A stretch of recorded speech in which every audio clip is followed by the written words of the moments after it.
What's up, folks? Your buddy Fatalroadie taking on the Smackdown review. We opened up with a moment of sleep with Alexa Bliss and Nikki Cross. They tell each other their celebrity crushes and then introduce their guest, Carmella. They talk about Carmella's match later on tonight. Then Bayley comes out. She runs her mouth. Carmella says, "Let's not wait until tonight. Let's do this right now." She walks off to the ring. Now we have our first match. Carmella versus Bayley for the SmackDown Women's Championship. This was a decent match. There was a lot of back and forth. There was a ton of high spots after a flurry of near falls. Bayley gets the pin with her feet up on the ropes to retain her title. After the match, Bayley beats down on Carmella. Naomi comes out, gets in Bayley's face, and Bayley gets laid out by both Carmella and Naomi. It's also announced at this time that King Corbin is barred from competing at SmackDown this week due to what happened last week, which I'm sure nothing will end up happening with that. We then have Sheamus versus Shorty G and Apollo Cruz in a 2-on-1 handicap match. This was an okay match. It was basically the same as the past two matches, just combined together. Apollo Cruz eats a bro kick by Sheamus, who gets the pin.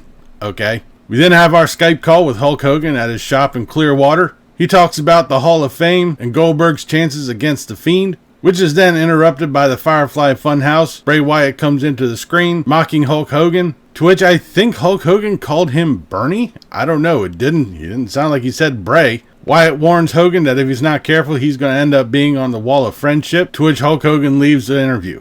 Okay. We then have Cesaro and Sami Zayn in the ring, taking a page out of Elias's book, wasting time in the ring, doing a protest concert. Great. They didn't get too far because they're interrupted by Elias. He comes out, runs him down. And to make a long story short, too late. There's a big fight. Braun Strowman comes out. He lays out the security that's out there. Alright, so I'm guessing probably next week we're going to have Braun Strowman and Elias versus Sami Zayn and Cesaro. Probably not Sami Zayn, but we'll have some type of tag match there. We then come to the Otis and Mandy Rose date. Long story short, too late. It really didn't happen because Dolph Ziggler got to Mandy Rose before Otis did. We got Miz and Morrison coming out with microphones. They're hyping each other up and running down Roman Reigns and the Usos, which brings us to our main event. John Morrison and The Miz versus Roman Reigns and his mystery partner, Daniel Bryan. Before the match starts, King Corbin is walking through the crowd. Apparently he bought a ticket. Guess nothing bad's going to happen again. This match was it was okay. Roman Reigns hit the spear on The Miz, got the pin.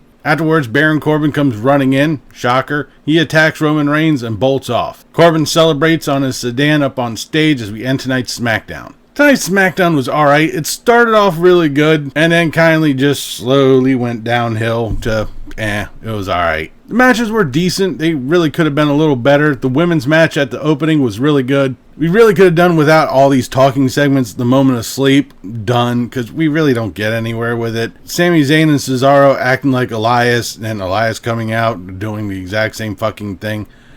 That's about 10 minutes wasted out of the whole show. We could have had a match there. Anyways, that'll do it for this episode of Smackdown Review. Leave a comment down below what you thought of tonight's Smackdown and what you thought about this video. If you liked it, please give me a thumbs up. Don't forget to share and subscribe. I've been Fatalroadie. You've been awesome. Thank you very much for watching. And remember, if it's too loud, you're too old. See ya.